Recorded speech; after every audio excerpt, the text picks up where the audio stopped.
Shalom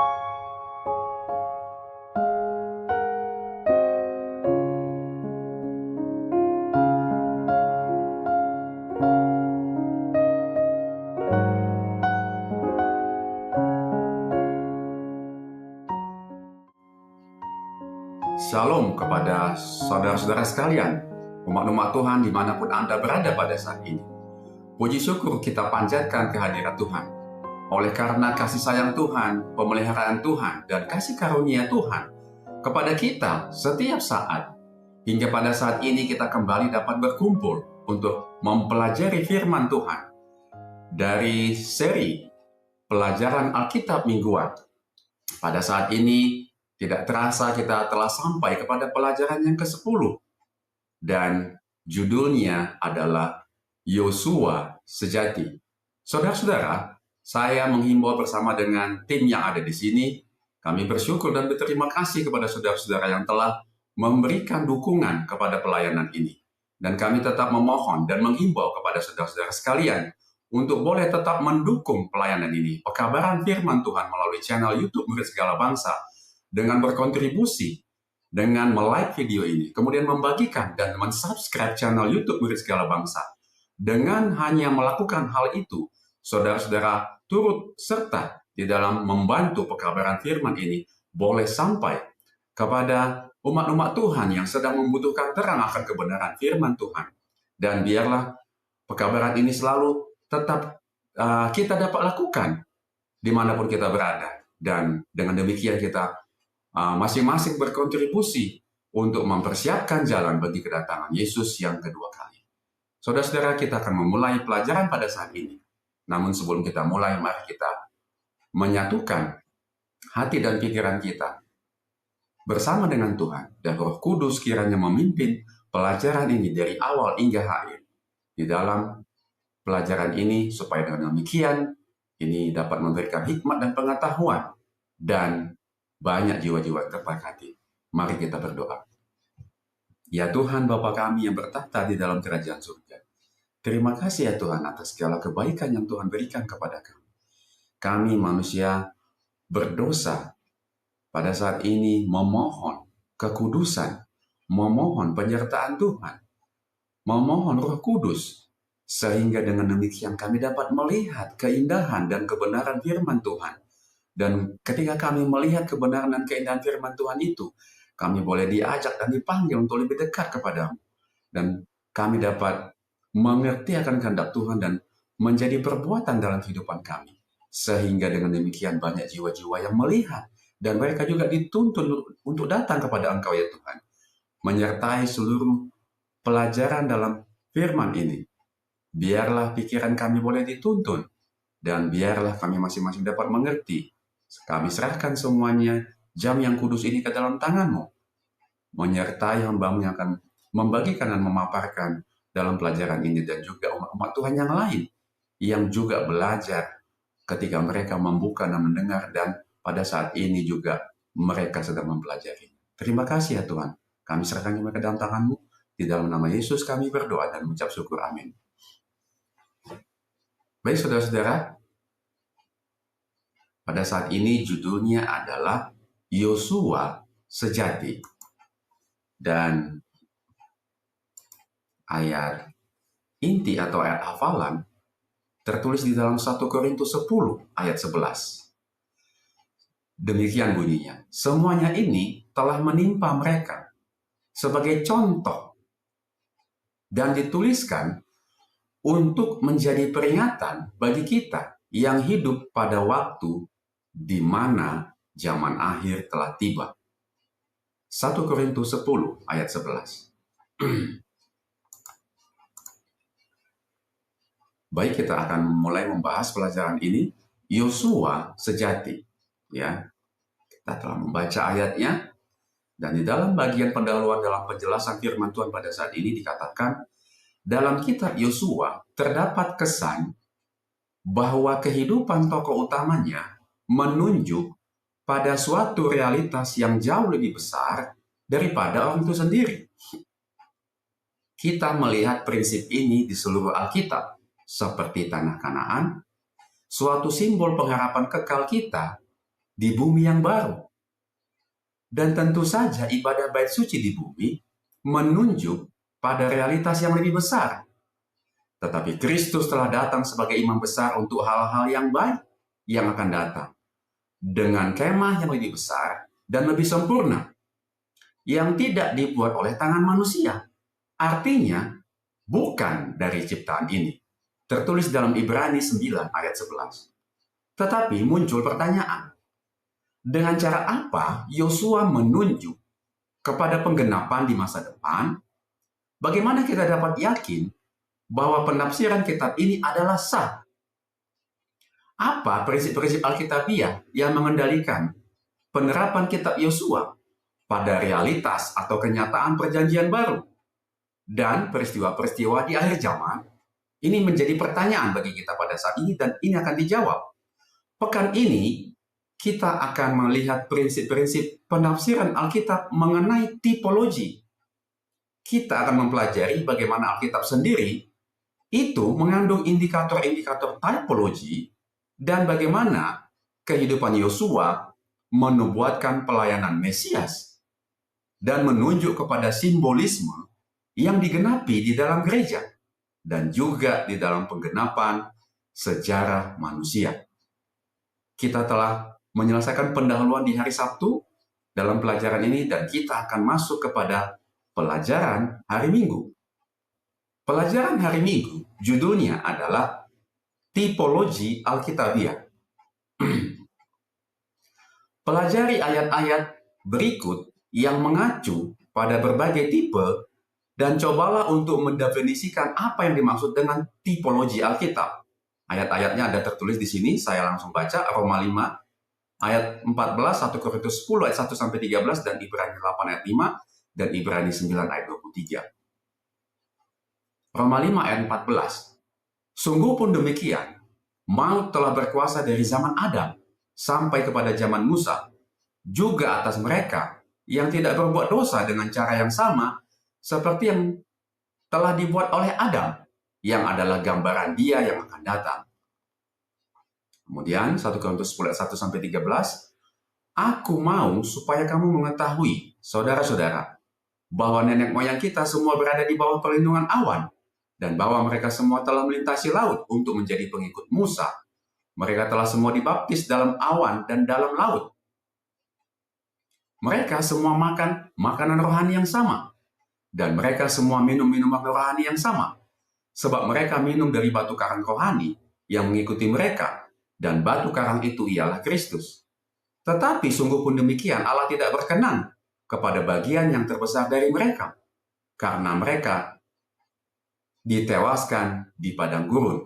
Semuanya ini telah terjadi sebagai contoh bagi kita, untuk memperingatkan kita supaya jangan kita mengingini hal-hal yang jahat, seperti yang telah mereka perbuat. Dan supaya jangan kita menjadi penyembah-penyembah berhala, sama seperti beberapa dari mereka. Seperti ada tertulis, maka duduklah bangsa itu untuk makan dan minum, kemudian bangunlah mereka dan bersukaria.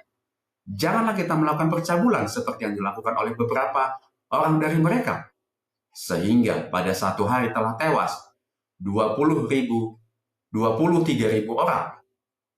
Dan janganlah kita mencobai Tuhan, seperti yang dilakukan oleh beberapa orang dari mereka, sehingga mereka mati dipagut ular. Dan janganlah bersungut-sungut seperti yang dilakukan oleh beberapa orang dari mereka, sehingga mereka dibinasakan oleh malaikat maut. Semuanya ini telah menimpa mereka sebagai contoh, dan dituliskan untuk menjadi peringatan bagi kita yang hidup pada waktu di mana zaman akhir telah tiba. Sebab itu siapa yang menyangka bahwa ia teguh berdiri, hati-hatilah supaya ia jangan jatuh. Pencobaan-pencobaan yang kamu alami ialah pencobaan-pencobaan biasa, yang tidak melebihi kekuatan manusia. Sebab Allah setia, dan karena itu Ia tidak akan membiarkan kamu dicobai melampaui kekuatan. Pada waktu kamu dicobai, Ia akan memberikan kepadamu jalan keluar, sehingga kamu dapat menanggungnya.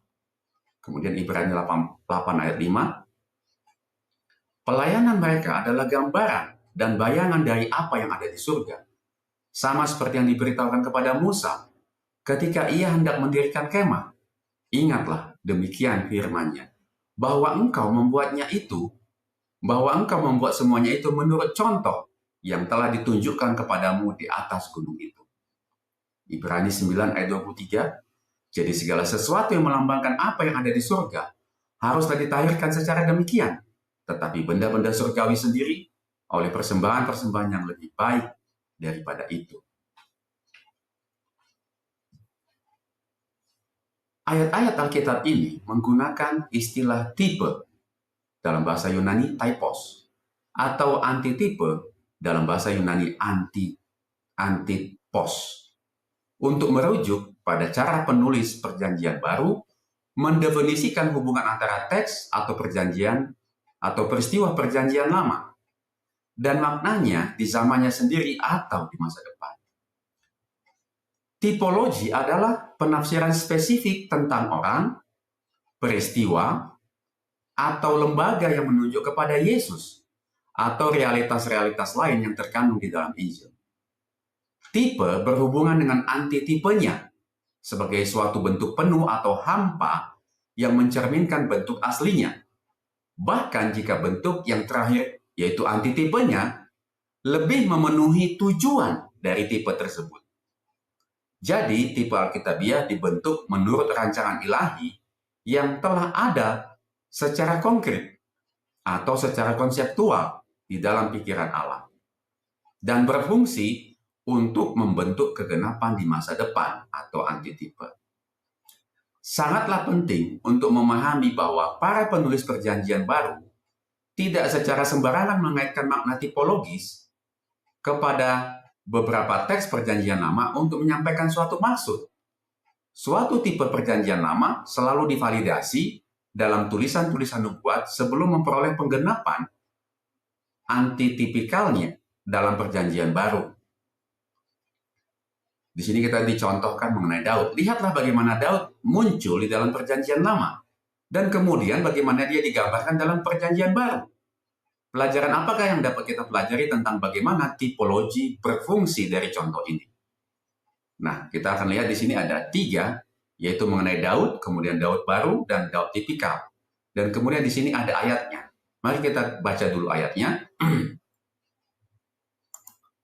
Ini mengenai Daud. Untuk pemimpin biduan, menurut lagu, Rusa di kala fajar, Mazmur Daud. Allahku, Allahku, mengapa engkau meninggalkan aku? Aku berseru, tetapi engkau tetap jauh dan tidak menolong aku. Ini adalah perkataan Raja Daud. Kemudian di berikutnya, ayat berikutnya, Mazmur 22 ayat 14-18. Seperti air aku tercurah dan segala tulangku terlepas dari senditnya. Hatiku menjadi seperti lilin, hancur luluh di dalam dadaku. Kekuatanku kering seperti beling, lidahku melekat pada langit-langit mulutku dan dalam debu maut kau letakkan aku, sebab anjing-anjing mengerumuni aku. Gerombolan penjahat mengepung aku.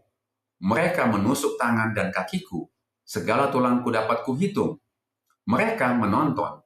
Mereka memandangi aku. Mereka membagi pakaianku di antara mereka. Dan mereka membuang undi atas jubahku. Ini adalah perkataan Daud. Ya, tapi kita lihat bahwa ini adalah perkataan yang diucapkan oleh Yesus di waktu Perjanjian Baru. Mari kita lanjut dulu. Kemudian mengenai Daud yang baru. Nah, kita baca ayatnya. Yeremia 23:5. Sesungguhnya waktunya akan datang, demikianlah firman Tuhan, bahwa aku akan menumbuhkan tunas adil bagi Daud. Ia akan memerintah sebagai raja yang bijaksana dan akan melakukan keadilan dan kebenaran di negeri. Kemudian Yesaya 9 ayat 5-6, sebab setiap sepatu tentara yang berderap-derap dan setiap jubah yang berlumuran darah akan menjadi umpan api.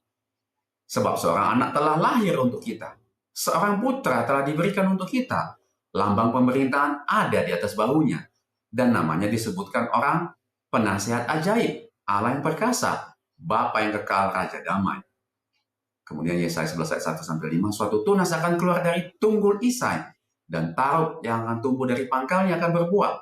Roh Tuhan akan ada padanya, roh hikmat dan pengertian, roh nasihat dan keperkasaan, roh pengenalan dan takut akan Tuhan.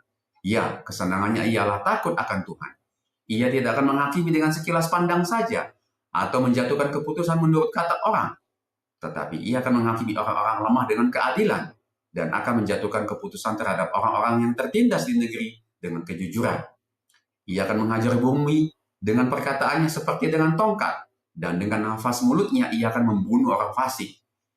Ia tidak akan menyimpang dari kebenaran dan kesetiaan, seperti ikat pinggang tetap terikat pada pinggang. Ya, ini mengenai Daud baru, pengertiannya.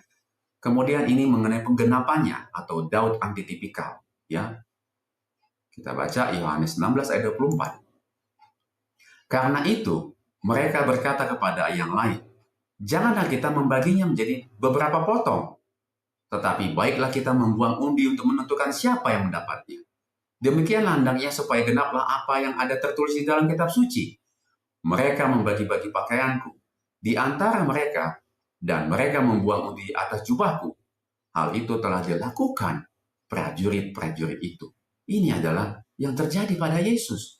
Dan saudara lihat, itu sudah dinubuatkan oleh tipenya, yaitu siapa? Yaitu Raja Daud. Ya, mari kita dengarkan penjelasannya yang boleh saya bagikan kepada saudara. Mengenai Daud, ya, tadi kita sudah baca ayatnya, kemudian kita coba boleh uraikan, ya.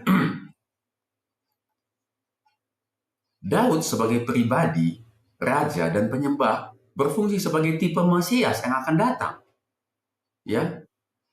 Mazmur 22 ayat 14-18 tadi kita sudah baca. Mazmur ini secara historis ditulis oleh Daud, menggambarkan kesengsaraan, rasa ditinggalkan, dan penghinaan yang dialaminya.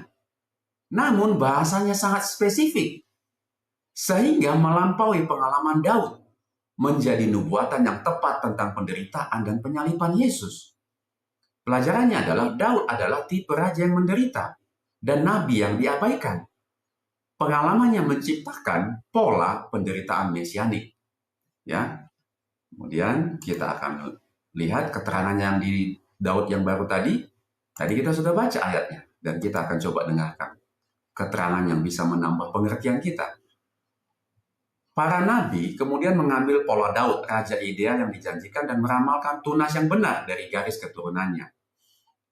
Dari ayat-ayat tadi ya kita sudah baca, Yesaya 23:5 menubuatkan tunas yang adil yang akan dibangkitkan bagi Daud, yang akan memerintah dengan bijaksana sebagai raja dan melaksanakan keadilan dan kebenaran. Ini adalah nubuat langsung tentang Mesias. Kemudian Yesaya 9 ayat 5 dan 6 menggambarkan seorang anak yang dilahirkan, yang akan memegang kekuasaan di atas tahta Daud dan mendirikan kerajaan yang kekal dengan keadilan dan kebenaran. Anak ini diberi gelar ilahi seperti penasihat ajaib, Allah yang perkasa, Bapa yang kekal, Raja damai. Kemudian Yesaya 11 ayat 1-5 menubuatkan tunas yang akan keluar dari tunggul Isai, yaitu ayah Daud, yang akan penuh dengan roh Tuhan dan akan memerintah dengan kebenaran dan keadilan ilahi. Yesus adalah keturunan Daud, keturunan Isai. Kemudian pelajarannya, nubuatan ini mengambil kerajaan Daud yang gagal karena dosa dan kehancuran Israel, dan berjanji bahwa Allah akan membangkitkan Raja Daud yang sempurna di masa depan. Jadi kalau kita lihat judul pelajaran kita adalah Yosua sejati, kita bisa sebutkan juga pelajaran kita pada saat ini adalah Daud yang sejati.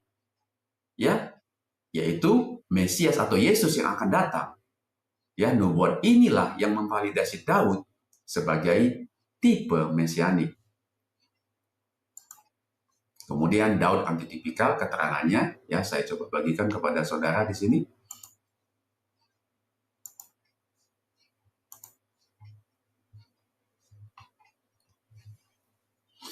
Daud antitipikal atau penggenapan di dalam Kristus. Yesus Kristus adalah antitipe Daud, raja yang sempurna, yang menggenapi semua yang dimuatkan tentang Daud yang baru. Yohanes 16 ayat 24 mengutip Mazmur 22 ayat 19. Mereka membagi-bagikan pakaianku di antara mereka dan membuang undi atas jubahku, yang adalah puncak penderitaan Daud dalam Mazmur. Dalam Injil Yohanes, hal ini terjadi pada saat Yesus disalibkan. Ya, sungguh luar biasa bahwa apa yang dialami oleh Umat-umat Tuhan di masa yang lalu sebenarnya adalah penggenapan di masa yang akan datang. Ya, pelajaran pada saat ini yang dapat kita dapatkan dari Daud antitipikal adalah Yesus menggenapi bukan hanya janji-janji tentang Raja Daud yang sempurna, tetapi juga pengalaman penderitaan Daud yang paling dalam. Ia adalah Raja penderita yang sejati. Di tempat lain dalam Perjanjian Baru, Yesus dianggap sebagai anak Daud dan merupakan penggenapan tahta kekal Daud. Misalnya Matius 1 ayat 1, Lukas 1 ayat 32 sampai 33, dan Kisah 2 ayat 29 sampai 36. Pelajaran tentang fungsi tipologi. Dari contoh Daud kita dapat belajar bahwa tipologi berfungsi sebagai berikut. Yang pertama, dasar historis. Tipologi bermula dari fakta, orang atau peristiwa historis dalam Perjanjian Lama. Daud yang sebenarnya Mazmur 22. Validasi kenabian. Fungsi tipe tersebut divalidasi dan diperkuat melalui nubuat Perjanjian Lama. Selanjutnya, yang secara eksplisit menjanjikan kegenapan yang lebih besar, ya, Yeremia 23 dan Yesaya 9 dan Yesaya 11 contohnya. Penggenapan antiklimaks. Tipe tersebut menunjuk kepada kegenapan yang jauh lebih besar maknanya, ya, dalam antitipe yaitu Yesus Kristus. Antitipe atau penggenapan tidak hanya mengulangi pola Daud, tetapi bahkan menyempurnakan. Secara ilahi, raja tanpa dosa yang tahtanya adalah kekal. Kemudian desain ilahi. Perjanjian Lama sendiri menyediakan kunci melalui nubuatan untuk mengenali tipe-tipe ini, menunjukkan bahwa hubungan antara tipe dan antitipe adalah bagian dari rancangan ilahi. Tunggal yang mengikat kedua bagian Alkitab menjadi satu kisah keselamatan yang terpusat pada Kristus. Ya, kita telah menyelesaikan untuk keterangan-keterangan dari ayat-ayat tadi. Kemudian masih dilanjutkan di sini. Dengan melihat teks-teks ini, kita menemukan bahwa Perjanjian Lama sendiri menyediakan kunci. Jadi tidak mungkin Perjanjian Lama itu dihapuskan kalau kuncinya ada di sana. Karena sebagian orang menganggap bahwa Perjanjian Lama telah disalibkan atau telah dihapuskan. Ya, tidak mungkin itu dihapuskan, ya. Perkataan Tuhan tidak mungkin dihapuskan.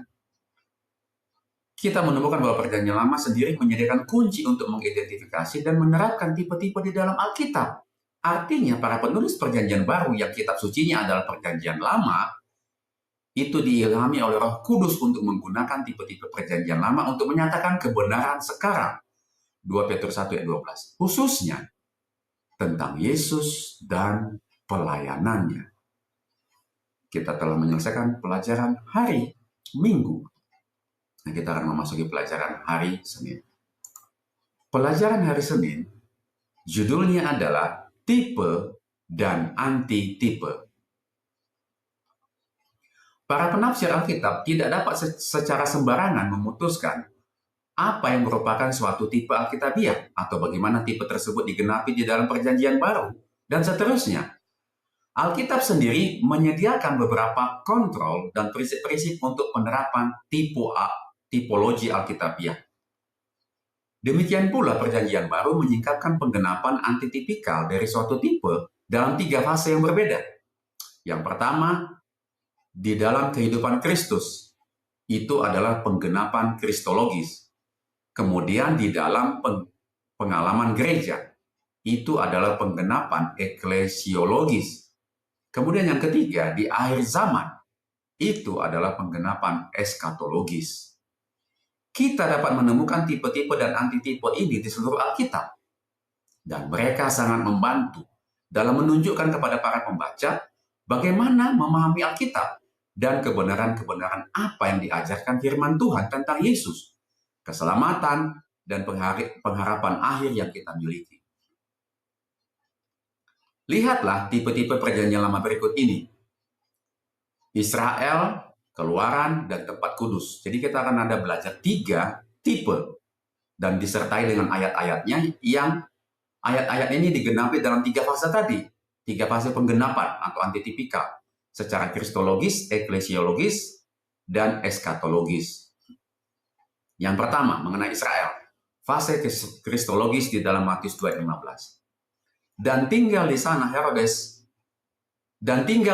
hingga Herodes mati. Hal itu terjadi supaya genaplah yang difirmankan Tuhan oleh Nabi. dari Mesir kupanggil anakku. Kemudian itu tadi ayat untuk penggenapan fase kristologis, kemudian untuk penggenapan fase ekklesiologis, ya. Galatia 6 ayat 16. Dan semua orang yang memberi dirinya dipimpin oleh patokan ini, turunlah kiranya damai sejahtera dan rahmat atas mereka dan atas Israel milik Allah. Kemudian fase eskatologisnya, Wahyu 7 ayat 4-8 dan ayat 14. Dan aku mendengar jumlah mereka yang dimeteraikan itu 144.000 yang telah dimeteraikan dari semua suku keturunan Israel. Dari suku Yehuda 12.000 yang dimeteraikan, dari suku Ruben 12.000, dari suku Gad 12.000, dari suku Asyar 12.000, dari suku Naftali 12.000, dari suku Manasya 12.000, dari suku Simeon 12.000, dari suku Lewi 12.000, dari suku Isakar 12.000, dari suku Zebulun 12.000, dari suku Yusuf 12.000, dari suku Benjamin 12.000.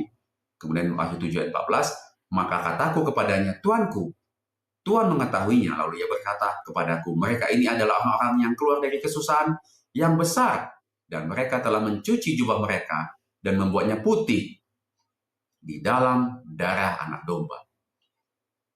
Kemudian itu tadi mengenai Israel, ya. Kemudian ini mengenai Keluaran. Ya, ada 3 fase juga. Kita baca ayat-ayatnya. Fase kristologis. Matius 2 ayat 19-21. Setelah Herodes mati, nampaklah malaikat Tuhan kepada Yusuf dalam mimpi di Mesir. Katanya, bangunlah, ambillah anak itu serta ibunya, dan berangkatlah ke tanah Israel, karena mereka yang hendak membunuh anak itu sudah mati. Lalu Yusuf pun bangunlah, diambilnya anak itu serta ibunya, dan pergi ke tanah Israel. Kemudian untuk fase ekklesiologisnya di 2 Korintus 6 ayat 17. Sebab itu, keluarlah kamu dari antara mereka, dan pisahkanlah dirimu dari mereka. Ini berbicara mengenai gereja, ya. Firman Tuhan, dan janganlah menjamah apa yang najis, maka aku akan menerima kamu.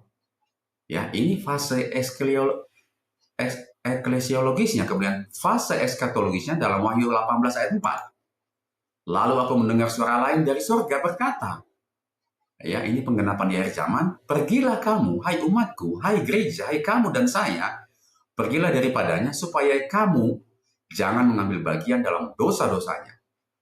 Dan supaya kamu, yaitu gereja, jangan turut ditimpa malapetaka-malapetakanya. Wahyu 18 ayat 4. Ya, itu mengenai Keluaran. Bahwa gereja disuruh keluar dari Babel yang secara rohani sekarang. Kemudian mengenai Bait Kudus yang ketiga. Yang terakhir ada 3 fase juga. Fase kristologisnya, mari kita baca ayatnya. Yohanes 1 ayat 14, firman itu telah menjadi manusia dan diam di antara kita. Dan kita telah melihat kemuliaannya, yaitu kemuliaan yang diberikan kepadanya sebagai anak tunggal Bapa, penuh kasih karunia dan kebenaran. Yohanes 2 ayat 21, tetapi yang dimaksudkannya dengan bait Allah ialah tubuhnya sendiri. Kemudian Matius 26 ayat 61 yang mengatakan orang ini berkata, aku dapat merubuhkan bait Allah dan membangunnya kembali dalam 3 hari. Ya, ini fase kristologisnya yang melambangkan Yesus. Kemudian fase ekklesiologis yang melambangkan gereja. 1 Korintus 3:16. Tidak tahukah kamu bahwa kamu adalah bait Allah dan bahwa Roh Allah diam di dalam kamu? Jika ada orang yang membinasakan bait Allah, maka Allah akan membinasakan dia. Sebab bait Allah adalah kudus dan bait Allah itu ialah kamu. Yaitu kamu itu adalah gereja, saudara dan saya. Yang tadi dilambangkan bahwa itu adalah Kristus, tetapi dilambangkan sekarang kepada gereja. Kemudian 2 Korintus 6 ayat 16. Apakah hubungan bait Allah dengan berhala? Karena kita adalah bait dari Allah yang hidup menurut firman Allah ini. Aku akan diam bersama-sama dengan mereka dan hidup di tengah-tengah mereka. Dan aku akan menjadi Allah mereka. Dan mereka akan menjadi umatku. Ini adalah secara ekklesiologis bahwa bait Allah adalah gereja. Kemudian bait kudus atau bait Allah adalah penggenapan dalam eskatologis. Mari kita lihat yang ketiga. Di dalam Wahyu 3 ayat 12. Barang siapa menang, ia akan kujadikan soko guru di dalam bait suci Allahku, dan ia tidak akan keluar lagi dari situ. Dan padanya akan kutuliskan nama Allahku, nama kota Allahku, yaitu Yerusalem baru, yang turun dari surga, dari Allahku, dan namaku yang baru. Kemudian Wahyu 11 ayat 19, maka terbukalah bait suci Allah yang di surga, dan kelihatanlah tabut perjanjiannya di dalam bait suci itu. Dan terjadilah kilat dan deru guru dan gempa bumi dan hujan es lebat. Wahyu 21 ayat 3, lalu aku mendengar suara yang nyaring dari tahta itu berkata, lihatlah, kemah Allah ada di tengah-tengah manusia, dan ia akan diam bersama-sama dengan mereka. Mereka akan menjadi umatnya, dan ia akan menjadi Allah mereka. Ini adalah penggenapan ketika umat Allah, gerejanya, telah diangkat, telah dipulihkan ketika kedatangan Yesus yang kedua kali. Ini adalah bait Allah atau gereja secara fase eskatologis. Ya, kita lanjutkan pembahasannya. Karena penulis ilahi kitab suci adalah satu, maka berbagai bagian dari kitab suci konsisten satu sama lain. Semua doktrin Alkitab akan selaras satu sama lain.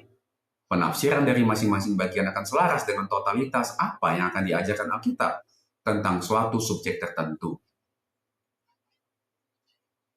Handbook of Seventh-day Adventist Theology halaman 65. Kemudian ada pertanyaan di hari Senin, apakah yang Anda lakukan ketika terkadang Anda merasa sulit untuk memahami makna dari ayat-ayat tertentu? Ya, mari kita coba uraikan pertanyaan ini. Jawabannya saya boleh bagikan sebagai berikut, ya. Bagaimana caranya memahami makna ayat-ayat yang sulit, ya? Yang pertama, pelajari konteksnya. Ya, konteks langsung, baca, lihat konteksnya secara langsung itu mengenai apa ya, baca ayat-ayat sebelum dan sesudah ayat yang sulit. Apa poin yang disampaikan oleh penulis pada bagian ini? Jadi pelajari konteksnya. Kemudian konteks kita, pahami tujuan dan tema utama dari kitab Alkitab yang Anda baca. Ya, misalnya surat Paulus. Kemudian apakah itu Injil? Kemudian apakah itu kitab nubuatan? Ya, apakah kitab itu adalah surat Paulus, Injil, atau kitab nubuatan. Jadi pelajari konteksnya. Yang kedua, cross check atau periksa silang. Ya, ayat-ayat tersebut periksa secara silang dengan ayat yang lain. Artinya ini adalah prinsip konsistensi. Artinya kita harus biarkan Alkitab menafsirkan Alkitab. Ya, cari ayat-ayat lain dalam Alkitab atau totalitas apa yang diajarkan Alkitab tentang suatu poin tertentu, subjek tertentu, yang membahas subjek, kata, atau doktrin yang sama. Misalnya, jika Anda bingung tentang bait suci, cari apa yang Alkitab katakan tentang fungsi bait suci dalam Perjanjian Lama, kemudian penggenapan kristologisnya, dan apa penggenapan eskatologisnya, sama seperti yang tadi telah kita pelajari. Ya. Kemudian ketahui genrenya, jenisnya. Ya. Perhatikan jenis sastra atau genre dari ayat tersebut. Apakah itu narasi, sejarah, atau harfiah? Ya, apakah itu hukum? Apakah itu mazmur, puitis, atau emosional? Apakah itu nubuatan atau simbolis? Atau ajaran atau didaktik? Ya, artinya jenis sastra atau genre ini mempengaruhi bagaimana kita menafsirkan kata-kata. Kemudian yang keempat, gunakan sumber daya yang handal. Manfaatkan alat studi Alkitab. Ya, ada concordance, ada kamus Alkitab, ada tafsiran yang andal, ya, untuk mendapatkan wawasan tentang bahasa asli. Ya, ada juga ya seperti Eastword, ya, itu bisa dijadikan sumber daya Anda, artinya tools yang lain. Ya, kemudian atau pandangan penafsir lain. Ya, kemudian yang kelima, berdoa untuk bimbingan. Ya, mengakui bahwa Roh Kudus adalah penulis utama kitab suci. Mintalah kebijaksanaan dan pemahaman Roh Kudus saat Anda belajar, sesuai dengan 2 Petrus 1 ayat 20-21, bahwa nubuatan berasal dari Allah, bukan penafsiran pribadi. Dan ada kutipan dan firman Tuhan katakan, jangan pernah mempelajari Alkitab tanpa meminta Roh Kudus untuk dibimbing oleh Roh Kudus, ya. Jangan pernah mempelajari Alkitab tanpa berdoa, memohon bimbingan Tuhan melalui bimbingan Roh Kudus. Karena Dia yang menulis dan kita harus meminta juga Dia untuk menafsirkan kepada kita. Baik, ini adalah yang bisa saya bagikan untuk menjawab pertanyaan di hari Senin. Mari kita lanjut. Kita telah memasuki sekarang pelajaran hari Selasa. Ya, pelajaran hari Selasa judulnya adalah Yosua Sang Tipe. Dalam terang tipologi Alkitab, apakah signifikansi dari beberapa paralelisme antara kehidupan Musa dan Yosua? Sini ada ayat-ayatnya, ya, langsung kita baca. Keluaran 3 ayat 1 sampai 2. Adapun Musa, ia mengembalakan kambing domba Yitro, mertuanya, imam di Midian. Sekali ketika ia menggiring kambing domba itu ke seberang padang gurun, sampailah ia ke gunung Allah, yakni gunung Horeb. Lalu malaikat Tuhan menampakkan diri kepadanya.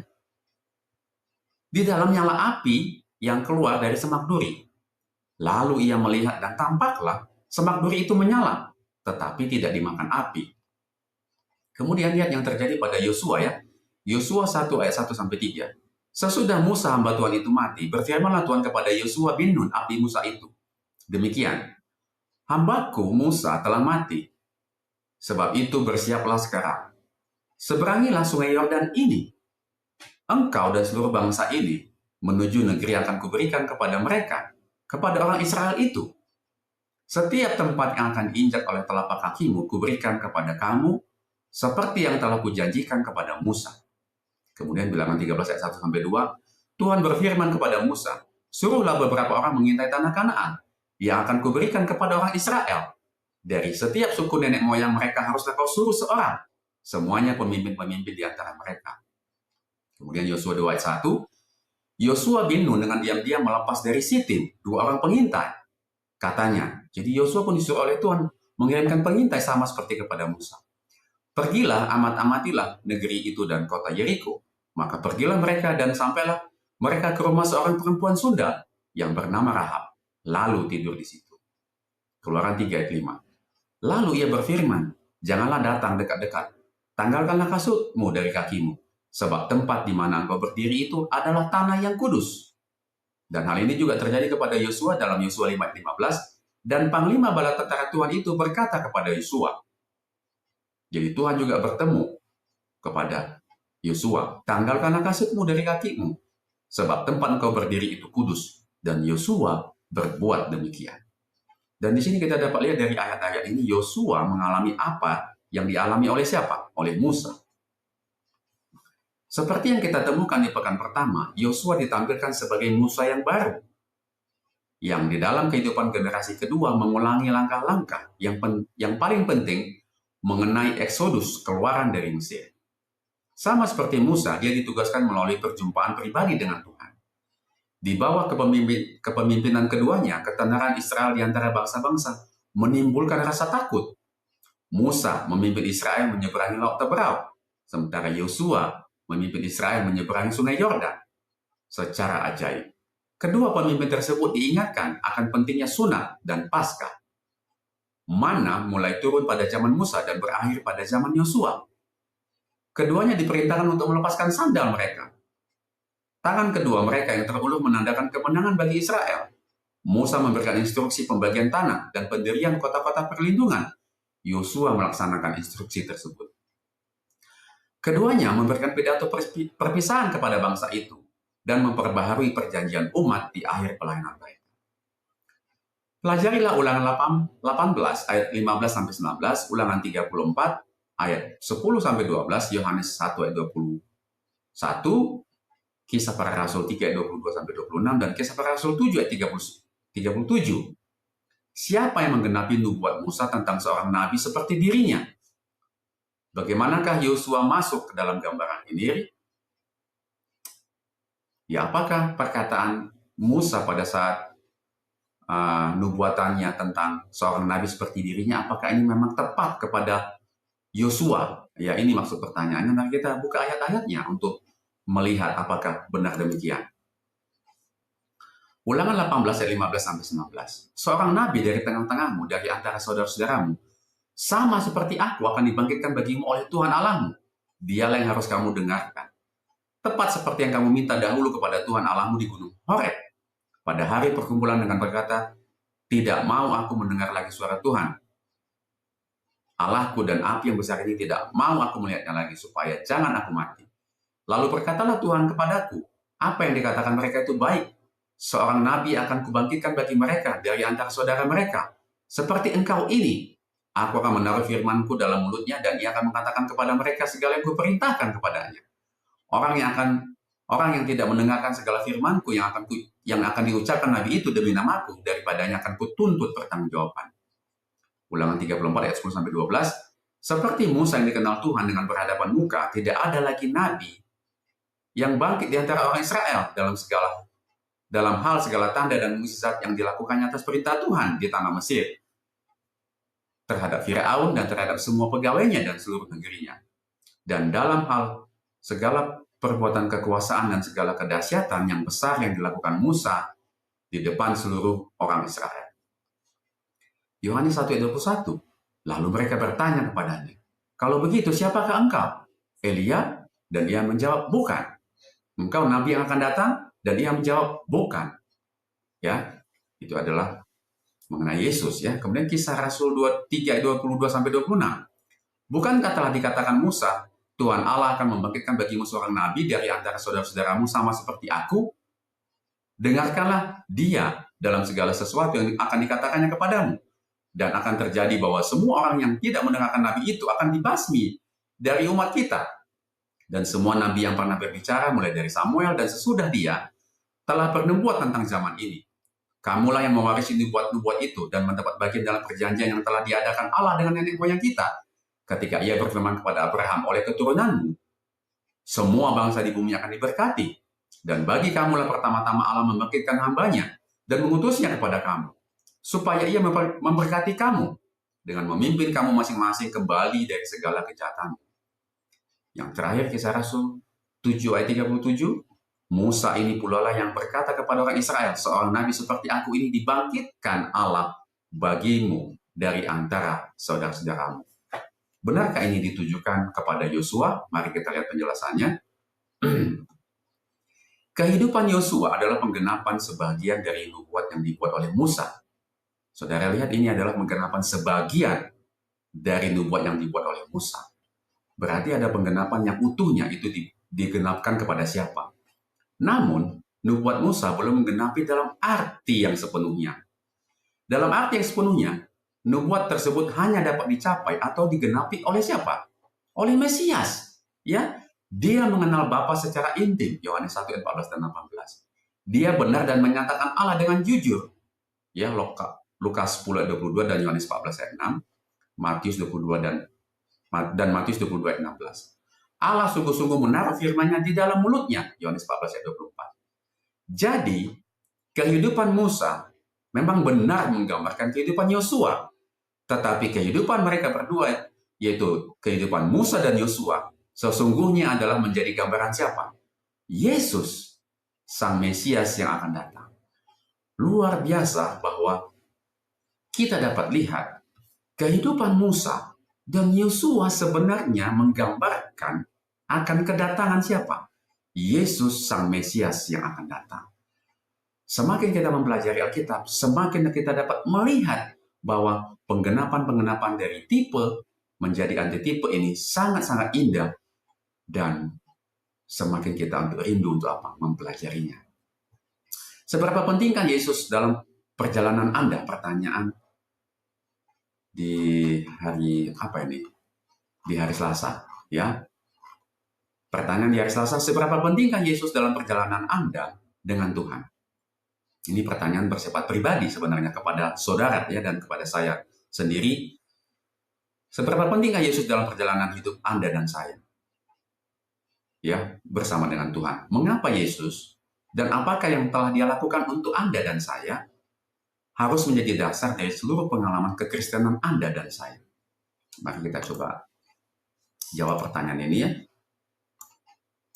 Ya, mungkin masing-masing memiliki jawaban yang berbeda kepada saudara. Dan ini yang bisa saya bagikan. Mengapa Yesus adalah dasar? Yang pertama, karena Yesus adalah penggenapan ilahi atau kristologis Yesus adalah antitipe akhir yang menggenapi semua nubuat, tipe, dan janji perjanjian lama. Seluruh kisah Alkitab bermuara padanya.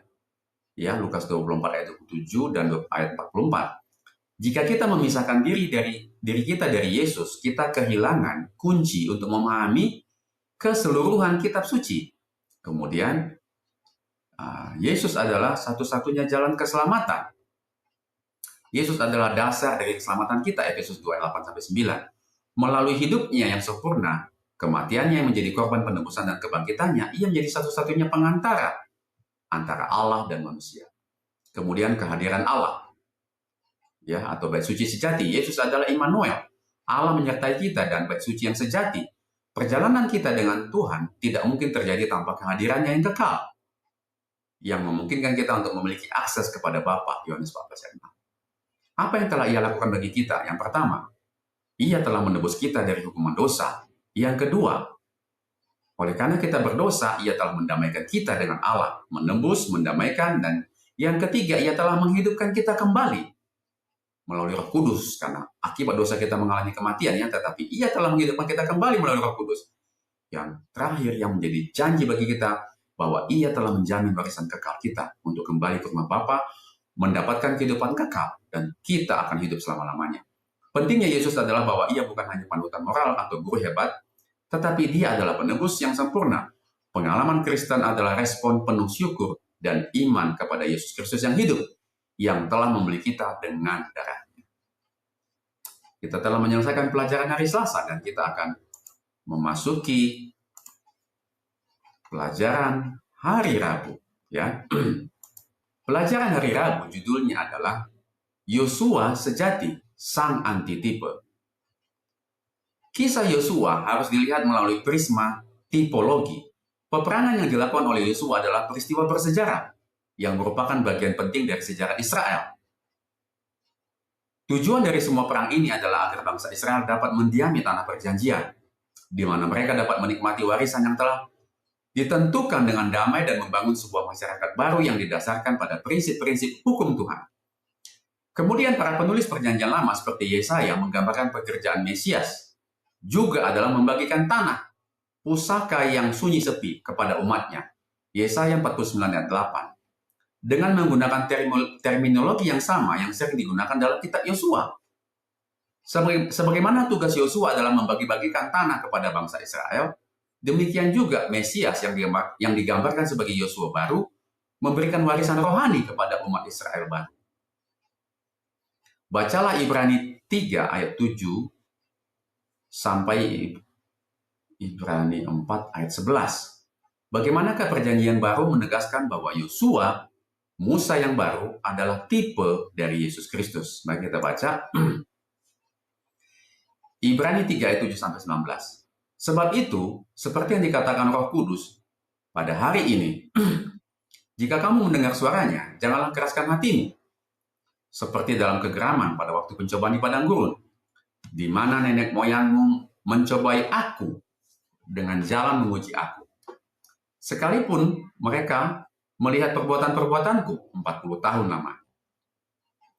Itulah sebabnya aku murka kepada angkatan itu dan berkata, selalu mereka sesat hati dan mereka tidak mengenal jalanku. Sehingga aku bersumpah dalam murkaku, mereka tak akan masuk ke dalam tempat perhentianku. Waspadalah hai saudara-saudara, supaya di antara kamu jangan terdapat seorang yang hatinya jahat dan yang tidak percaya oleh karena ia murtad dari Allah yang hidup. Tetapi nasihatilah seorang akan yang lain setiap hari, selama masih dapat dikatakan hari ini, supaya jangan ada di antara kamu yang menjadi tegar hatinya karena tipu daya dosa. Karena kita telah beroleh bagian di dalam Kristus. Asal saja kita teguh berpegang sampai kepada akhirnya pada keyakinan iman kita yang semula. Tetapi apabila pernah dikatakan, pada hari ini jika kamu mendengar suaranya, janganlah keraskan hatimu seperti di dalam kegeraman. Siapakah mereka yang membangkitkan amarah Allah? Sekalipun mereka mendengar suaranya, bukankah mereka semua yang keluar dari Mesir di bawah pimpinan Musa? Dan siapakah yang ia murkai 40 tahun lamanya? Bukankah mereka yang berbuat dosa dan yang mayatnya bergelimpangan di padang gurun? Dan siapakah yang telah ia sumpahi? Bahwa mereka tak akan masuk ke tempat perhentiannya. Bukankah mereka yang tidak taat? Demikianlah kita lihat bahwa mereka tidak dapat masuk oleh karena ketidakpercayaan mereka. Kemudian Ibrani 4 ayat 1-11. Sebab itu baiklah kita waspada, supaya jangan ada seorang di antara kamu yang dianggap ketinggalan sekalipun janji akan masuk ke dalam perhentiannya masih berlaku. Karena kepada kita diberitakan juga kabar kesukaan sama seperti kepada mereka. Tetapi firman pemberitaan itu tidak berguna bagi mereka, karena tidak bertumbuh bersama-sama oleh iman dengan mereka yang mendengarnya. Sebab kita yang beriman akan masuk ke tempat perhentian seperti yang ia katakan. Sehingga aku bersumpah dalam murkaku, mereka takkan masuk ke tempat perhentianku, sekalipun pekerjaannya sudah selesai sejak dunia dijadikan. Sebab tentang hari ketujuh pernah dikatakan di dalam suatu nas, dan Allah berhenti pada hari ketujuh dari segala pekerjaannya. Dan dalam nas itu kita baca, mereka tak akan masuk ke tempat perhentianku. Jadi sudah jelas bahwa ada sejumlah orang akan masuk ke tempat perhentian itu, sedangkan mereka yang kepadanya lebih dahulu diberitakan kabar kesukaan itu tidak masuk karena ketidaktaatan mereka. Sebab itu ia menetapkan pula suatu hari, yaitu hari ini, ketika ia setelah sekian lama berfirman dengan perantaraan Daud seperti yang dikatakan di atas, pada hari ini, jika kamu mendengar suaranya, janganlah keraskan hatimu. Sebab andai kata Yosua telah membawa mereka masuk ke tempat perhentian, pasti Allah tidak akan berkata-kata kemudian tentang suatu hari lain. Jadi masih tersedia suatu hari perhentian, hari ketujuh, bagi umat Allah. Sebab barang siapa telah masuk ke tempat perhentiannya, ia sendiri telah berhenti dari segala pekerjaannya, sama seperti Allah berhenti dari pekerjaannya. Karena itu, baiklah kita berusaha untuk masuk ke dalam perhentian itu, supaya jangan ada seorang pun jatuh karena mengikuti contoh ketidaktaatan itu juga. Pertanyaannya, bagaimanakah perjanjian baru? Dari dua perikop tadi yang kita baca, menegaskan bahwa Yosua, Musa yang baru adalah tipe dari Yesus Kristus. Para penulis perjanjian baru menyajikan banyak aspek dari pelayanan Yesus Kristus dalam kaitannya dengan pekerjaan Yosua. Sebagaimana Yosua melangkah masuk ke Kanaan setelah 40 tahun di padang gurun, demikian pula Yosua antitipikalnya, yaitu penggenapannya, yaitu Yesus Kristus, memasuki pelayanannya di bumi setelah 40 hari di padang gurun. Dan pelayanan surgawinya setelah 40 hari di padang gurun di bumi ini. Itu ada ayat-ayatnya ya, Matius 4 ayat 1-11, Lukas 4 ayat 1-13, dan Kisah 1 ayat 3 dan ayat 9 sampai ayat 11, dan Ibrani 1 ayat 2. Saya baca kembali, saya ulangi. Sebagaimana Yosua melangkah masuk ke Kanaan setelah 40 tahun di padang gurun, demikian pula Yosua antitipikalnya, yaitu Yesus masuk. Demikian pula Yesus ya memasuki pelayanannya di bumi. Ya, setelah 40 hari dia menjalani pelayanan puasa di padang gurun.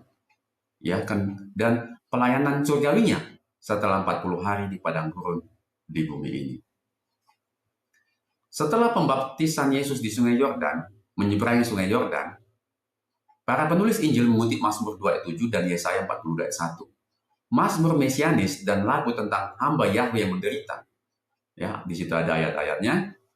Oleh karena itu, melalui pembaptisannya, Yesus ditampilkan sebagai pejuang ilahi yang akan melalui kehidupan yang penuh ketaatan, bahkan sampai mati, mengobarkan peperangan Yahweh melawan kekuatan-kekuatan jahat. Kehidupan dan kematiannya di kayu salib membawa pengusiran iblis, memimpin penaklukan atas musuh-musuh rohani kita, memberikan kelegaan rohani bagi umatnya, dan memberikan warisan bagi mereka yang telah ditebus. Efesus 4 ayat 8 dan Ibrani 1 ayat 4 dan Ibrani 9 ayat 15. Dan di sini di pertanyaan hari Rabu, ya, apakah artinya mendapat perhentian pada apa yang telah dilakukan Kristus bagi kita. Maksudnya, bagaimanakah kita dapat memiliki kepastian bahwa Yesus telah mengalahkan iblis demi kita? Mari kita lihat penjelasannya. Untuk pertanyaan ini yang bisa dibagikan.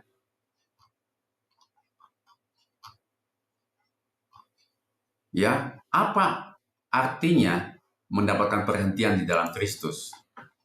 Ya, arti mendapatkan perhentian di dalam Kristus. Yang pertama, perhentian dari pekerjaan keselamatan atau sahabat rohani. Perhentian berarti kita berhenti berusaha menyelamatkan diri kita sendiri melalui pekerjaan, ritual atau upaya keras lainnya. Sebagaimana Allah beristirahat pada hari yang ketujuh setelah menyelesaikan penciptaan, kita beristirahat dalam karya penebusan Kristus yang telah selesai. Ya, kita mengalami perhentian di dalam pekerjaan Kristus yang telah selesai. Ya, yaitu penebusan kita. Ya, Ibrani 4 ayat 10 menyatakan, sebab barang siapa masuk ke tempat peristirahatannya, ia sendiri telah berhenti dari pekerjaannya, sama seperti Allah berhenti dari pekerjaannya. Artinya, kita mengakui bahwa Kristus telah melakukan semua yang diperlukan untuk keselamatan kita. Kita tidak perlu dan tidak bisa menambah apapun pada karyanya yang sempurna di kayu salib. Perhentian ini adalah iman. Kemudian antitipe Yosua membawa Israel ke dalam Kanaan, warisan mereka. Warisan itu diberikan sebagai anugerah, bukan diperoleh melalui upaya mereka di padang gurun. Demikian pula Kristus membawa kita ke dalam warisan rohani yang dijamin melalui anugerah atau kasih karunia, yaitu keselamatan. Ya, jadi perhentian dari pekerjaan keselamatan, sahabat rohani. Kemudian yang kedua adalah perhentian dari perbudakan dosa atau kemenangan rohani. Perhentian juga berarti kita dibebaskan dari upaya tanpa henti untuk memenuhi tuntutan hukum dan dari perbudakan iblis. Melalui kematiannya, Kristus membawa kita keluar dari Mesir rohani, perbudakan dosa dan maut, dan memberi kita kebebasan untuk hidup di dalam ketaatan yang dimampukan oleh Roh Kudus, bukan dalam ketakutan. Ya, jadi ini adalah dua perhentian itu. Ya, jadi kita mengalami perhentian dari pekerjaan keselamatan, sahabat rohani, dan mengalami perhentian dari perbudakan dosa. Kita tidak lagi diperbudak oleh dosa nantinya. Ya, kemenangan rohani. Kemudian, ya tadi pertanyaannya kan, bagaimanakah kita dapat memiliki kepastian bahwa Yesus telah mengalahkan iblis? Ya, bagaimana kita dapat memiliki kepastian bahwa iblis telah dikalahkan oleh Kristus, yaitu artinya kemenangan Kristus atas iblis? Yang pertama, kemenangan Kristus dalam tipologi 40 hari. Sebagaimana Yosua memasuki Kanaan setelah 40 tahun, dan Yesus memasuki pelayanannya setelah 40 hari di padang gurun. Ya, yang pertama pencobaan di padang gurun. Ya, di sini ada ayat-ayatnya. Kristus menghadapi iblis secara langsung di padang gurun antitipikal, dan menang melalui ketaatan sempurna pada firman Allah. Kegagalan Israel dan Adam di masa lalu ditebus di sini. Kristus, yaitu Yosua antitipikal, mengalahkan musuh di pintu masuk pelayanannya. Kemudian ketaatan sempurna. Ketaatan Yesus yang digambarkan oleh penulis Injil mengutip Mazmur 2 dan Yesaya 42 saat pembaptisannya, memastikan bahwa ia adalah prajurit ilahi yang layak dan hamba yang menderita yang dapat melakukan musuh karena ia memiliki kelemahan dosa. Karena ia tidak memiliki kelemahan dosa. Kemudian yang kedua, kemenangan Kristus di kayu salib. Yang pertama adalah pada saat kemenangan Kristus dalam tipologi 40 hari, ya. Kemudian kemenangan Kristus di atas kayu salib, yaitu terjadi pelucutan kuasa iblis. Kolose 2 ayat 15, salib adalah tahta kemenangan. Paulus menulis bahwa Allah telah melucuti pemerintah dan penguasa-penguasa atau roh jahat dan menjadikan mereka tontonan di muka umum dalam kemenangannya atas mereka.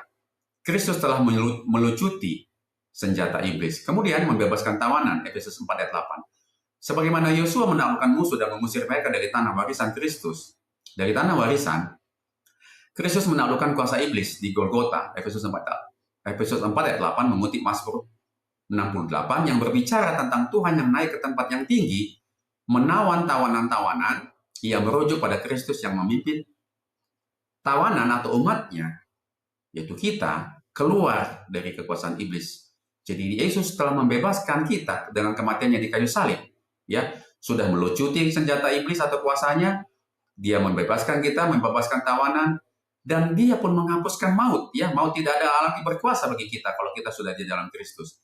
Kristus menjadi manusia untuk melalui kematiannya.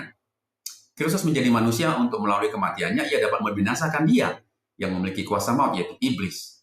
Kematiannya adalah penghancuran kubu iblis yang terakhir, yaitu maut. Kemudian yang ketiga, kita mendapatkan jaminan warisan, Ibrani 9 ayat 15. Kepastian kita terletak pada fakta bahwa Kristus adalah pengantara perjanjian yang lebih baik. Ibrani 9 ayat 15 mengajarkan bahwa oleh kematiannya ia telah menjadi pengantara perjanjian baru yang dilakukan supaya mereka yang telah terpanggil dapat menerima janji akan warisan kekal itu. Kesimpulan, warisan yang diberikan oleh Yosua bisa hilang, tetapi warisan diberikan oleh Yesus dijamin oleh darahnya. Jika kita berada di dalam Kristus melalui iman, kita pasti berada di pihak yang menang. Ya. Jika kita berada dalam Kristus melalui iman, kita pasti berada di pihak yang menang karena ia telah membayar harga dan menjamin tujuan akhir bagi kita. Kepastian ini dipertahankan dengan menjaga iman, Ibrani 4 ayat 11, yaitu dengan berhenti dari upaya sia-sia dan memasuki perhentiannya dalam ketaatannya yang didasarkan pada kemenangannya yang telah selesai. Ya, ini pelajaran hari Rabu kita telah selesaikan, dan pada saat ini kita akan masuk kepada pelajaran hari Kamis. Pelajaran hari Kamis judulnya adalah Yosua dan kita. Yosua sebagai tipe menunjuk kepada penggenapan pelayanan Yesus Kristus dalam kehidupan gereja, tubuh Kristus, ya. Yosua sebagai sebuah tipe menunjuk kepada penggenapan pelayanan Yesus Kristus dalam kehidupan gereja yang adalah tubuh Kristus. Dalam arti apakah peperangan yang dilakukan oleh Israel di bawah kepemimpinan Yosua membayangkan kepada pergumulan rohani gereja? Bagaimanakah perbedaannya? Lihat 1 Timotius, ya ada ayatnya di sini. Langsung kita baca ya ayat-ayatnya. Bagaimanakah perbedaannya? 1 Timotius 1 ayat 18. Tugas ini kuberikan kepadamu, Timotius, anakku, sesuai dengan apa yang telah dinubuatkan tentang dirimu. Supaya dikuatkan oleh nubuat itu, engkau memperjuangkan perjuangan yang baik dengan iman dan hati nurani yang murni. 2 Timotius 4 ayat 7. Aku telah mengakhiri pertandingan yang baik. Aku telah mencapai garis akhir dan aku telah memelihara iman. Efesus 6 ayat 10-12. Akhirnya, hendaklah kamu kuat di dalam Tuhan, di dalam kekuatan kuasanya. Kenakanlah seluruh perlengkapan senjata Allah, supaya kamu dapat bertahan melawan tipu muslihat iblis. Karena perjuangan kita bukanlah melawan darah dan daging, tetapi melawan pemerintah-pemerintah, melawan penguasa-penguasa, melawan penghulu-penghulu dunia yang gelap ini, melawan roh-roh jahat di udara. 2 Korintus 3-5. Memang kami masih hidup di dunia, tetapi kami tidak berjuang secara duniawi. Karena senjata kami dalam perjuangan bukanlah senjata duniawi, melainkan senjata yang diperlengkapi dengan kuasa Allah, yang sanggup untuk meruntuhkan benteng-benteng. Kami mematahkan setiap siasat orang dan merobohkan setiap kubu yang dibangun oleh keangkuhan manusia untuk menentang pengenalan akan Allah. Kami menawan segala pikiran dan menaklukkannya kepada Kristus. Kisah Rasul 20:32. Dan sekarang aku menyerahkan kamu kepada Tuhan dan kepada firman kasih karunia-Nya yang berkuasa membangun kamu dan menganugerahkan kepada kamu bagian yang ditentukan bagi semua orang yang telah dikuduskannya. Pertanyaannya tadi, dalam arti apakah peperangan yang dilakukan oleh Israel di bawah kepemimpinan Yosua membayangkan kepada pergumulan rohani gereja? Pada saat ini, bagaimanakah perbedaannya? Para penulis Perjanjian Baru mengakui penggenapan eklesiologis atau gereja dari tipologi Yosua. Anggota-anggota tubuh Kristus, yaitu gereja, yaitu saya dan Anda, terlibat dalam peperangan rohani melawan kekuatan-kekuatan jahat. Ya, dalam pelajaran-pelajaran kitab sebelumnya kita dikatakan bahwa kita memang sedang dalam keadaan berperang sama seperti Yosua dan bangsa Israel berperang. Tetapi peperangan kita di sini peperangan rohani melawan kekuatan-kekuatan jahat, roh-roh jahat. Namun demikian, mereka menikmati kelegaan perhentian kasih karunia Allah. Ibrani 4 ayat 9-11 dan berkat-berkat warisan rohani mereka. Apa yang dikatakan ayat-ayat ini tentang penggenapan akhir dari tipologi Yosua? 1 Petrus 1 ayat 4 dan ayat-ayat berikutnya kita baca ya. 1 Petrus 1 ayat 4. Untuk menerima suatu bagian yang tidak dapat binasa, yang tidak dapat cemar, dan yang tidak dapat layu, yang tersimpan di surga bagi kamu. Kolose 3 ayat 24. Kamu tahu bahwa dari Tuhanlah kamu akan menerima bagian yang ditentukan bagimu sebagai upah. Kristus adalah Tuhan dan kamu hambanya. Wahyu 20 ayat 9. Maka naiklah mereka ke seluruh dataran bumi, lalu mengepung perkemahan tentara orang-orang kudus dan kota yang dikasih itu. Tetapi dari langit turunlah api, menghanguskan mereka. Wahyu 21 ayat 3. Lalu aku mendengar suara yang nyaring dari tahta itu berkata, lihatlah, kemah Allah ada di tengah-tengah manusia, dan ia akan diam bersama-sama dengan mereka. Mereka akan menjadi umatnya, dan ia akan menjadi Allah mereka. Penggenapan akhir dan lengkap dari tipologi Yosua akan tercapai pada kedatangan Yesus Kristus yang kedua kali. Aspek apokaliptik atau eskatologis, yaitu aspek penggenapan di akhir zaman. Ya, kehidupan Yosua mencerminkan begitu banyak karakter Tuhan, sehingga aspek-aspek tertentu dalam hidupnya memiliki karakter kenabian yang menandakan aktivitas dan pribadi Mesias. Bagi kita hari ini, Mesias telah datang. Pelayanannya tidak perlu lagi digambarkan, tetapi kita memiliki hak istimewa untuk merefleksikan karakter kemuliaannya yang dirindukan Kristus untuk dibagikan kepada para muridnya. Yohanes 17 ayat 22. Dan yang dapat menjadi milik kita dengan merenungkan karakter Kristus. 2 Korintus 3:18. Semakin kita merenungkan Yesus, semakin kita merefleksikan keindahan karakternya. Hal ini sangat mendasar bagi perjalanan hidup kita sehari-hari bersama Kristus. Inilah sebabnya mengapa waktu untuk firman setiap hari sangatlah penting. Saudara-saudara, saya ulangi kalimat ini. Semakin kita merenungkan Yesus, semakin kita merefleksikan keindahan karakternya. Hal ini sangat mendasar bagi perjalanan hidup kita sehari-hari bersama Kristus.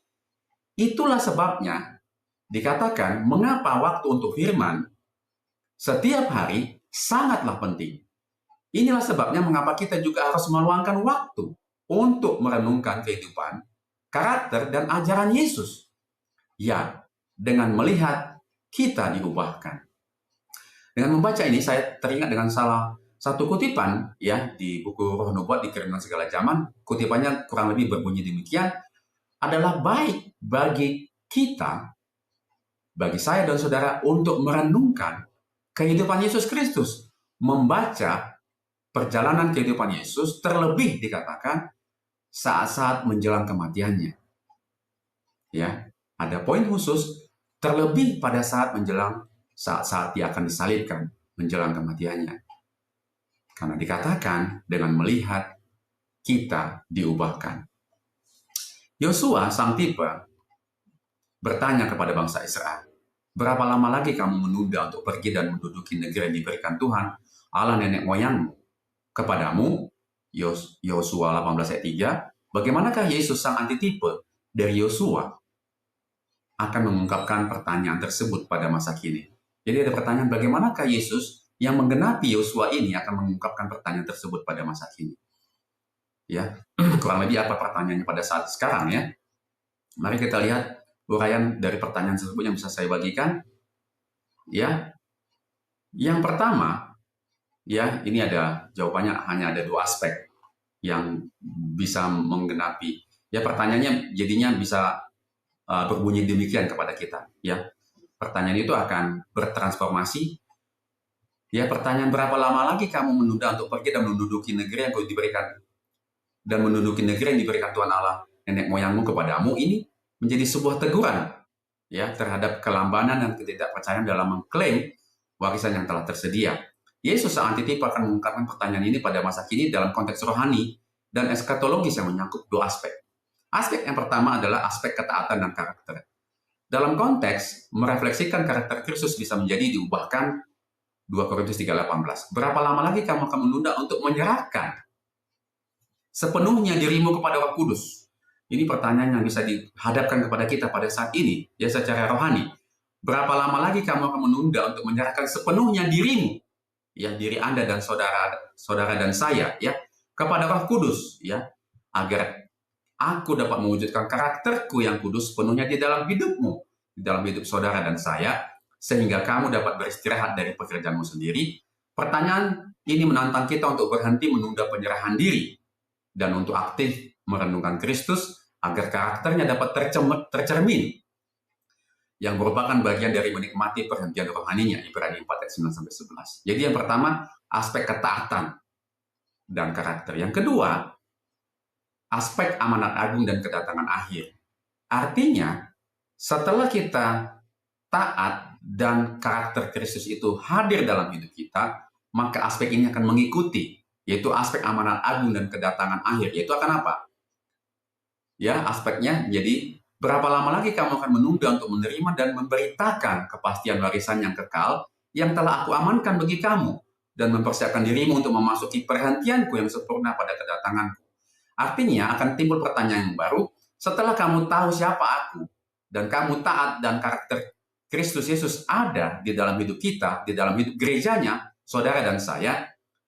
Jadi itu harus bagikan kepada orang lain. Berapa lama lagi kamu akan menunda untuk menerima dan memberitakan kepastian warisan yang kekal yang telah kuamankan bagi kamu. Artinya kita diajak untuk mengikuti amanat agung Kristus, yaitu untuk memberitakan kepada seluruh bangsa, bahasa, dan suku mengenai Injil, yaitu keselamatan itu ada di dalam Yesus, dan dia akan datang kembali untuk menjemput kita setelah dia datang pertama kali ke dunia ini untuk memberitakan karakter itu. Pertanyaan ini mendorong urgensi untuk mempertahankan iman sehingga kita tidak jatuh karena ketidakpercayaan seperti generasi padang gurun, serta untuk menggenapi amanat agung, yaitu memimpin orang lain menuju Kristus sebelum penggenapan eskatologis.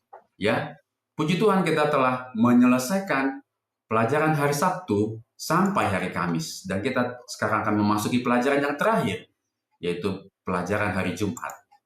Pelajaran hari Jumat adalah pelajaran mengenai pendalaman. Pelajaran hari Jumat, pendalaman. Misi Kristus tidak dipahami oleh orang pada zamannya. Tradisi-tradisi, lambang-lambang, dan peraturan-peraturan manusia menudungi pelajaran-pelajaran yang tidak disampaikan Allah. Lambang-lambang dan adat istiadat yang diagung-agungkan itu telah menjadi suatu rintangan kepada pengertian dan praktik mereka mengenai keagamaan yang besar. Dan ketika kenyataan yang sesungguhnya datang, yaitu Yesus sendiri datang, yakni Kristus, mereka dikatakan tidak mengenal. Mereka tidak mengenal Yesus. Mereka tidak mengenal di dalam dia kegenapan segala lambang-lambang upacara mereka.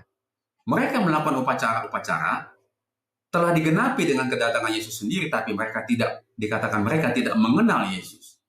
Ya, inti dari segala bayangannya, mereka menolak yang asli, lalu berpaut tetap kepada lambang-lambang serta upacara-upacara yang sia-sia.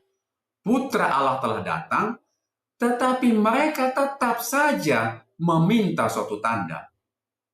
Berita bertobatlah sebab kerajaan surga sudah dekat, Matius 3:2 dijawab dengan permintaan tanda mukjizat.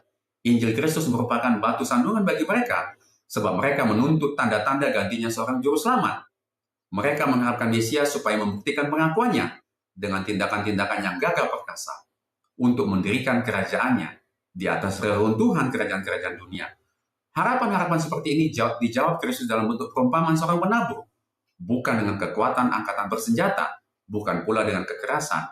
Kerajaan Allah dimenangkan, melainkan dengan jalan menanamkan prinsip yang baru dalam hati manusia. Dikutip dari Ellen G. White, pelajaran dari perumpamaan Kristus halaman 20 dan 21. Gereja membutuhkan Kaleb dan Yosua yang setia, yang siap untuk menerima kehidupan kekal dengan syarat ketaatan sederhana kepada Allah. Gereja kita menderita kekurangan pekerja. Dunia adalah ladang kita. Para misionaris dibutuhkan di berbagai kota dan desa-desa yang lebih terikat oleh penyembahan berhala daripada orang-orang kafir di timur, yang belum pernah melihat terang kebenaran. Roh misionaris sejati telah meninggalkan gereja. Roh misionaris telah meninggalkan gereja-gereja yang membuat pengakuan yang begitu agung. Hati mereka tidak lagi bercahaya dengan kasih kepada jiwa-jiwa dan kerinduan untuk memimpin mereka ke dalam pangkuan Kristus. Kita menginginkan para pekerja yang sungguh-sungguh. Tidak adakah yang menanggapi seruan yang naik dari setiap penjuru? Datanglah dan tolonglah kami.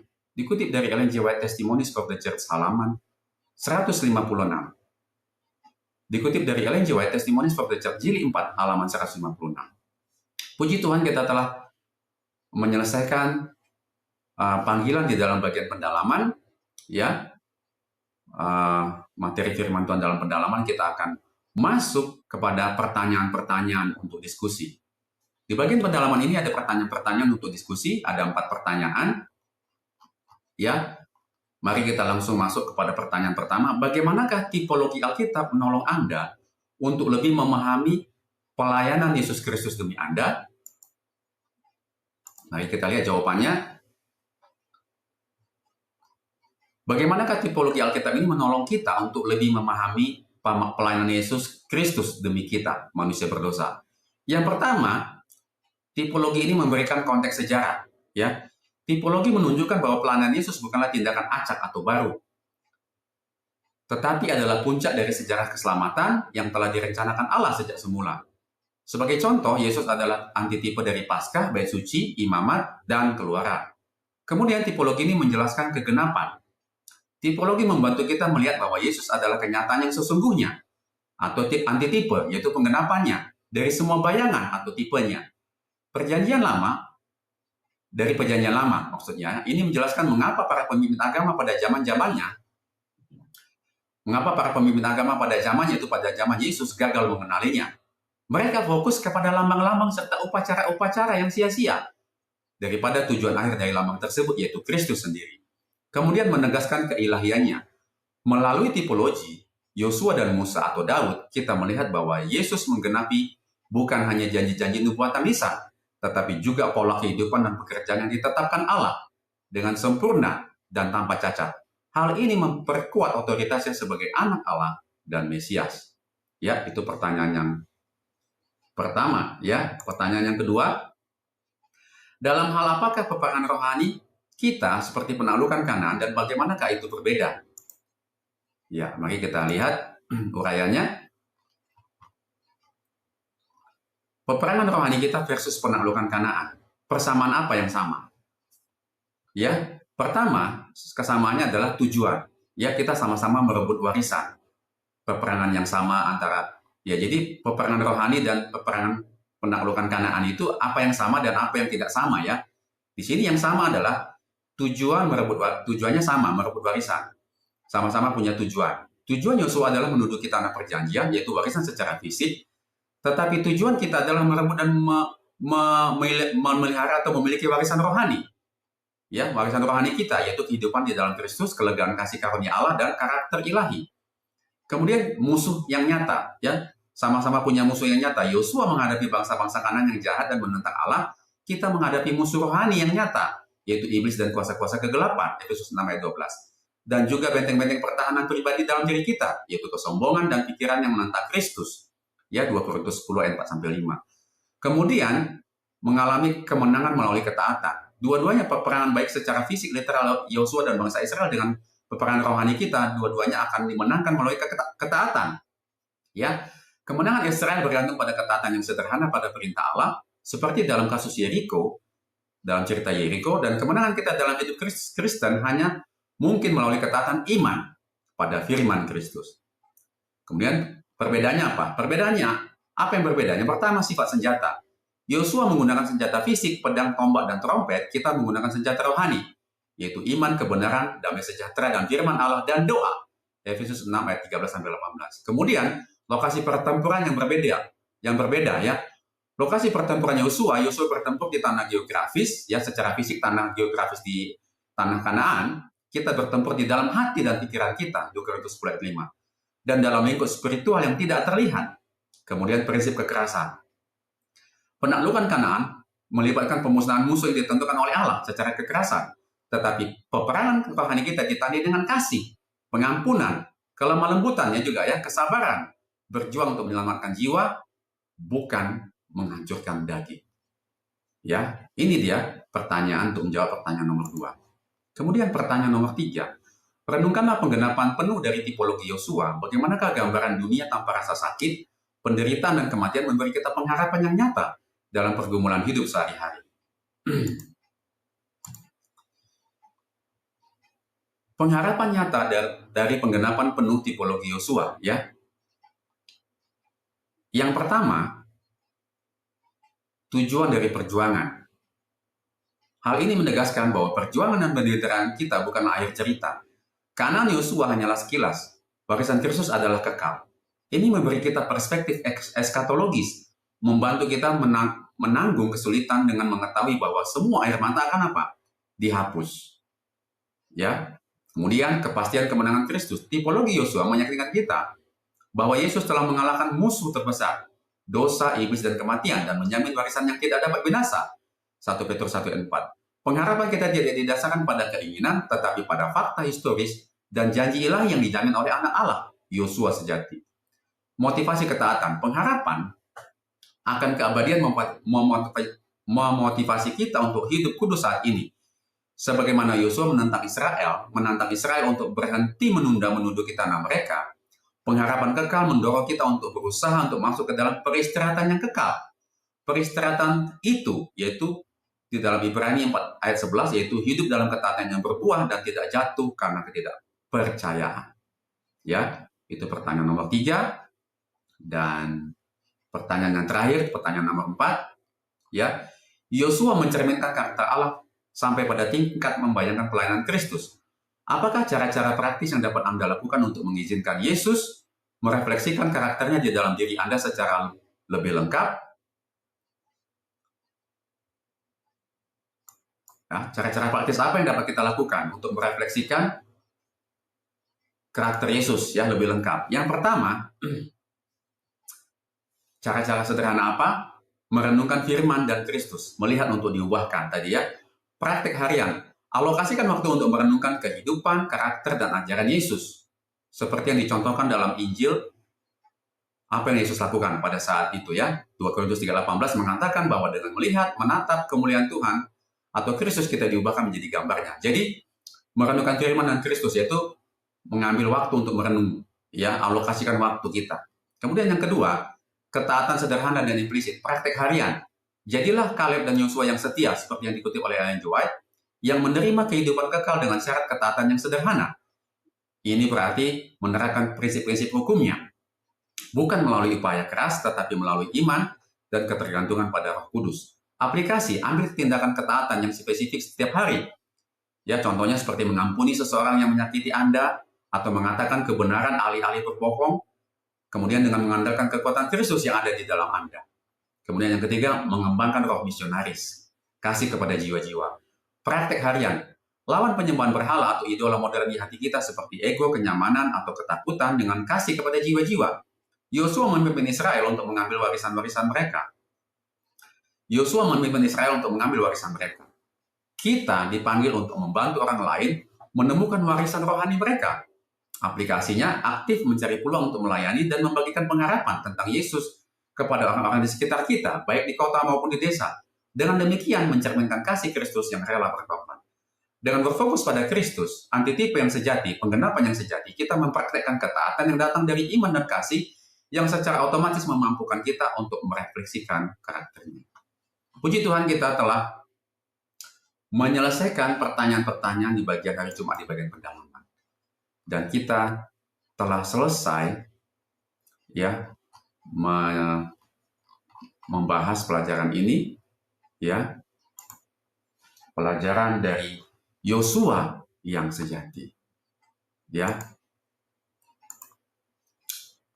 Dan banyak sekali pelajaran yang kita dapatkan dari pelajaran mengenai Yosua yang sejati ini.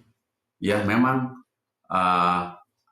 agak panjang ya materi ini, tetapi ini pelajaran yang sangat penting karena pelajaran saat ini sangat membahas lebih luas lagi ya. Kita dapat mengenai pelajaran yang lebih baik mengenai apa. Bagi saudara-saudara, mungkin banyak yang bingung mengenai apa sih tipe dan antitipe. Dan di sini dijelaskan dan kita dapat mengetahui dengan jelas bahwa seluruh pelajaran atau firman Tuhan di dalam perjanjian lama itu adalah tipenya. Dan perjanjian baru adalah penggenapannya. Ya, melalui kedatangan Yesus, dan ada antitipe atau penggenapan yang belum dinubuatkan. Yaitu apa? Kedatangan Yesus yang kedua kali yang belum digenapi. Dan inilah yang menjadi perhentian terakhir kita nanti. Dan inilah tujuan kita sama seperti Yosua di dalam perjalanan mereka di dalam bangsa Israel. Kita akan mengalami perhentian di kanan surgawi kita nanti. ketika Yesus datang menjemput kita. Baik sebagai panggilan dalam pelajaran kita pada saat ini. Saudara-saudari, Yosua membawa Israel ke Kanaan. Hanya sebatas bayangan. Namun kabar baiknya adalah Yesus, Yosua sejati kita, telah membawa kita pada realitas perhentian yang lebih besar. Perhentian dari pergumulan dosa, perhentian dari penghukuman, dan kepastian warisan kekal. Hari ini, jangan tunda lagi. Sebagaimana Yosua bertanya, berapa lama lagi kamu menunda untuk pergi dan menduduki negeri yang diberikan Tuhan? Yesus bertanya kepada kita, berapa lama lagi kamu akan menunda untuk sepenuhnya beristirahat dan percaya pada kemenangan yang telah aku genapi di kayu salib? Marilah kita masuk ke dalam perhentian itu sekarang dengan penyerahan penuh kepada pemimpin agung kita, yaitu Yesus Kristus. Mari kita aminkan firman Tuhan pada saat ini.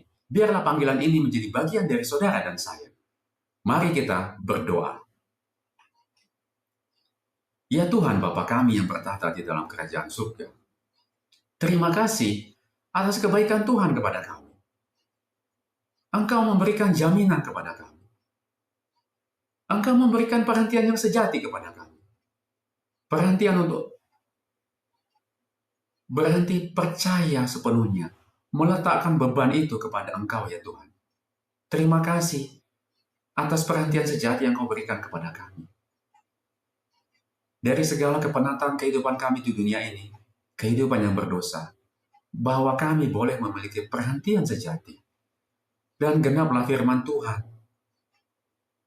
Kami boleh menyerahkan beban itu kepada Engkau ya Tuhan. Dan kelegaan itu boleh menjadi bagian dari kehidupan kami. Terima kasih ya Tuhan atas firman ini. Pelajaran yang sangat indah. Biarlah hamba-Mu ya Tuhan mengalami perhentian itu. Juga umat-umat Tuhan yang lain yang bersama-sama dengan hamba-Mu di sini, mereka mempelajari firman ini, mereka juga mengalami perhentian itu dan merefleksikan karakter itu dan boleh menuntun banyak orang untuk datang kepada Engkau. Biarlah kami masing-masing boleh mempersiapkan jalan bagi kedatangan-Mu yang kedua kali. Inilah yang belum digenapi, dan biarlah Tuhan cahaya Tuhan itu boleh hadir di dalam hidup kami, dan itu boleh tetap bersinar dan tidak redup. Dan kami boleh dengan cahaya-cahaya umat-umat Tuhan yang ada dalam kehidupan umat-umat Tuhan, boleh mempersiapkan jalan menuju kedatangan-Mu yang kedua kali. Terima kasih ya Tuhan. Di dalam nama Yesus kami berdoa dan mengucap syukur. Amin.